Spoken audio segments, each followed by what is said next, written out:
If you look at China's, for example, record trade surplus in 2024, $990 billion,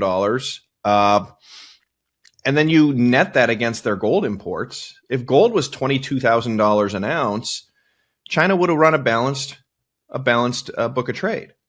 I think the math on China's 2025 trade surplus, also a record, despite the fact that the dollar fell meaningfully against the yuan in 2025.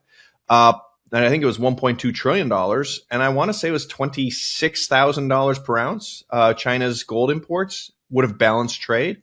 And so I think some of what we're watching with this dollar action not rising as much as we would have thought in a war, not falling as much, is essentially some of the increasing influence of gold in relative valuations between the yuan, the dollar, and the euro. Gold is no longer moving like a normal commodity. It is beginning to serve as a measuring stick for a changing global monetary system.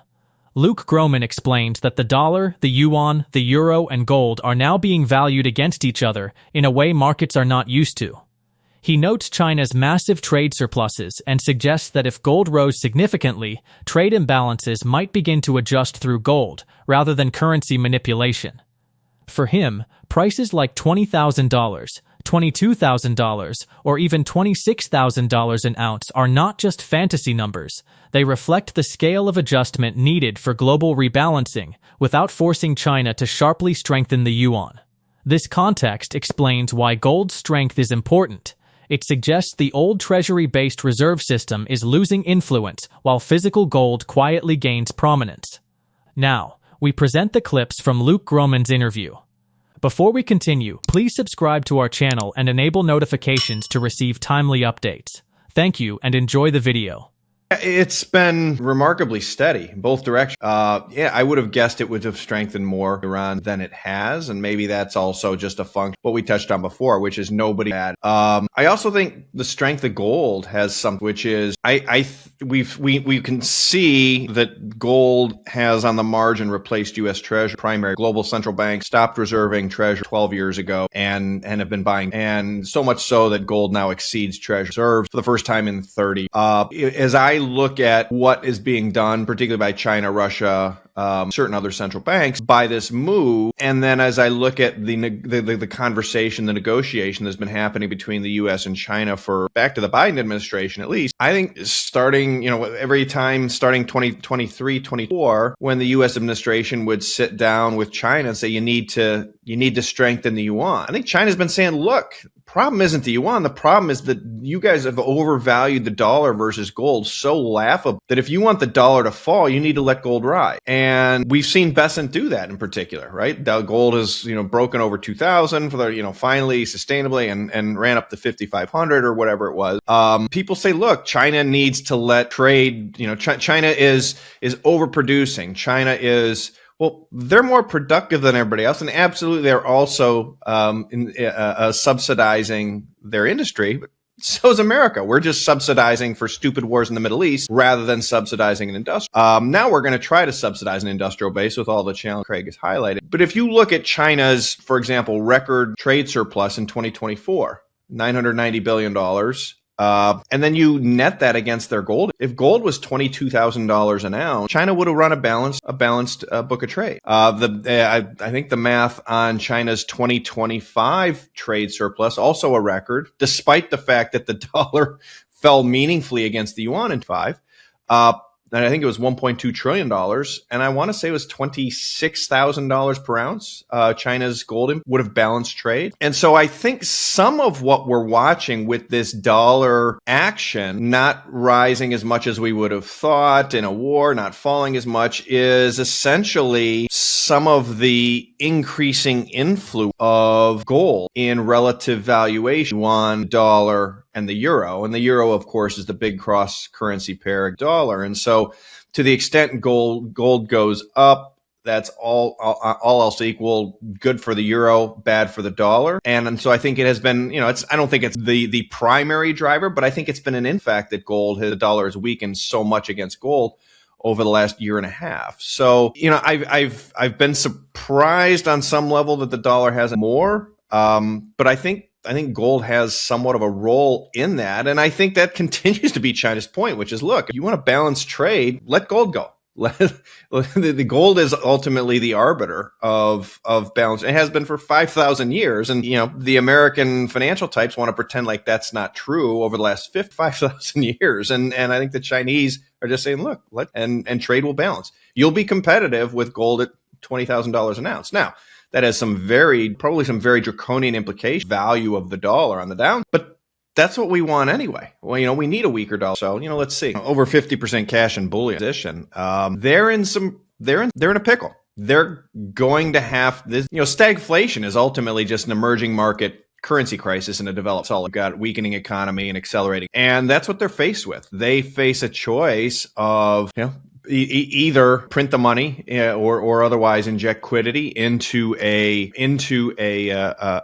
commodity price spike to contain the bond market, to keep nominal bond yield affordable to the central government, to the federal government, or they stand aside and they let bond yield curtail the domestic economy. And the problem, we're starting this war from a standpoint of U.S. entitlements plus U.S. interest expense at over 100% of receipts. And receipts are basically all-time highs. And so if you have any kind of recession in the U.S., you are mathematically certain to go into a debt spiral where your rates are going to go up and your receipts are going to go down and wash, rinse, repeat. And the West will go right alongside with, or you're in a situation where you back out and you let markets dictate to your military, hey, we can't afford not only this war, but we can't afford our, whatever it is, 700 bases, what have you, around the world in 100 odd countries. And we're going to pull these in and we're going to kind of concede to just focusing on our hemisphere world. And that doesn't look like that's going to happen either. So the central bankers are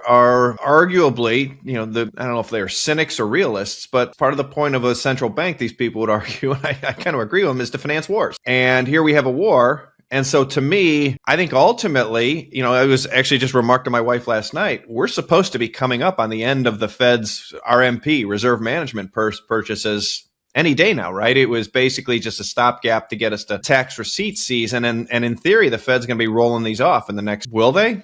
I think that might be our first sign of what they're going to do. And, my bet is they'll probably continue them. Due to the war, we have to keep these in place. We don't want to create. And that's your first. And that, I think, will be an important moment of the next step in terms of what central banks are likely going to be forced to do and how they're going to react, which is inject liquidity into a commodity. Gromen's bigger warning is that the United States is trapped between inflation, debt, war spending, and a weakening currency. He describes stagflation as a developed market version of an emerging market currency crisis, in which the economy weakens as inflation rises due to currency depreciation. He believes policymakers may soon face a brutal choice: inject liquidity into a commodity price spike to protect the bond market, or allow rising yields to damage the domestic economy. Neither path is clean. With entitlement spending and interest expense already consuming enormous federal receipts, even a recession could push the system toward a debt spiral, which would be aggravated by either policy decision.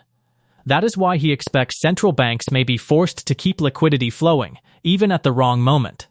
Instead of directly fighting inflation, their priority may shift to protecting government financing in response to mounting fiscal pressure. Let's get back to the interview.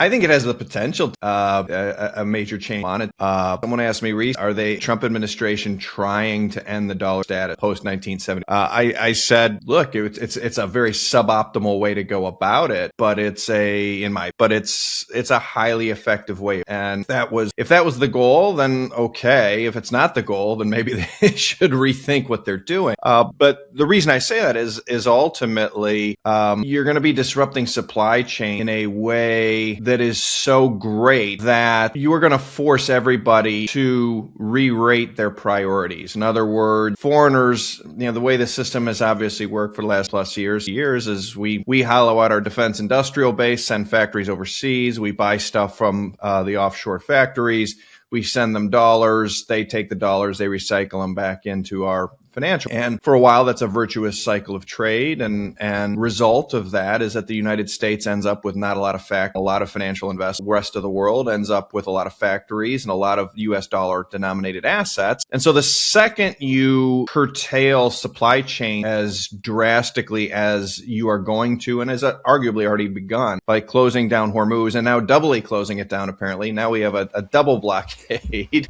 You're going to force the world to sell dollar assets to buy finite commodities wherever they can source them. And importantly, as it relates to the denomination of commodities, you're going to buy them ideally in your own currency and with partners that are willing to sell under terms. And China has the infrastructure for that already completely set up. And so it's really not a very hard switch at all at this point to move to a petro yuan through gold arrange. The pipes are there. There's already been some volume through there. Certainly the means, motive, and opportunity are now all there. So I look at it and say, all right, well, is that the goal? Maybe. It's a potentially very, very messy way of doing it. But I think one thing that to me is crystal clear, we're in one of these huge moments of history, these weeks where decades have.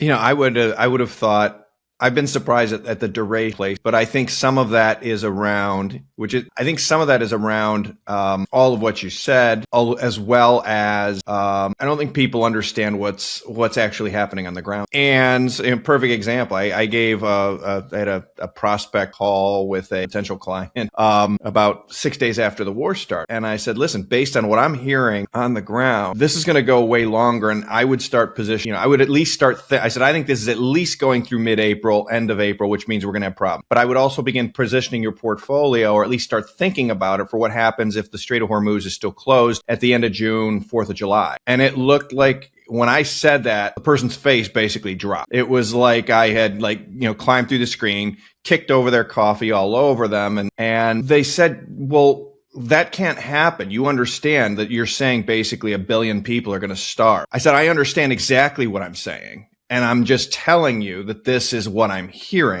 on the ground, married with everything that Craig laid out, which is this is not something, the physics of this, the supply chains of are not what can be brought back up. So I think there's still this sort of he's going to taco and it's all going to be fine. We've had a couple of indications in the last week and a half of what I had been hearing to that point, which was the Iranian weapons were performing much better than expected. The U.S. defensive missiles were performing much worse than expected. And maybe the biggest thing that people are mispricing as to why this is Iran is existential for the United States for the reasons Craig laid out. It's existential for Iran for obvious. It's existential. It's existential for Russia for strategic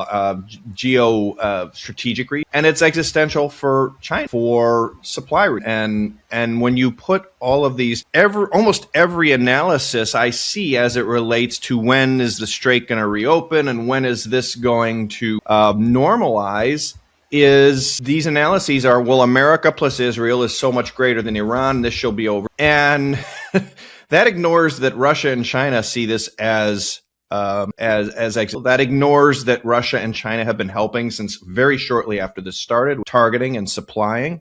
And this ignores history. I mean, this is a 2,000-year-old culture that is full of engineers, that had 40 years to prepare. And that generally speaking, it's kind of like Afghanistan, right? They call Afghanistan the graveyard of empires, and the Americans went in and said, "Oh, it won't apply to us." It's kind of like, well, okay, well, we spent 20 years there and got a bunch of people killed and spent a bunch of money, and we accomplished very little. And once again, we're sort of falling prey to the same hubris, which is, well, it's always been a bad idea to invade Persia, but we're different. We're America. These supply chain dynamics, when you overlay them with the great power dynamics and the macro, and then of course we're on the clock.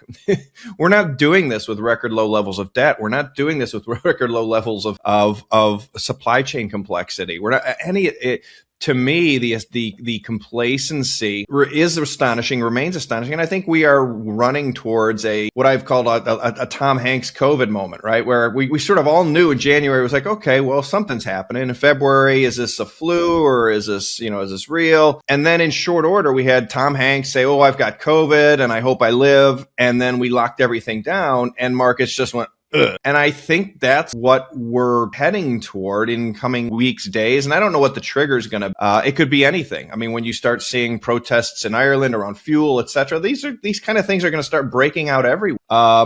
And I think, one of them, market's going to realize, oh my gosh, things are much more broken than I thought in the physical world. And this equity, this claim to that physical world that I hold as an investor isn't worth what I thought it. And it mathematically cannot. And so that's how I'm thinking about it. The most serious part of Gromen's analysis is his view that markets are still too complacent.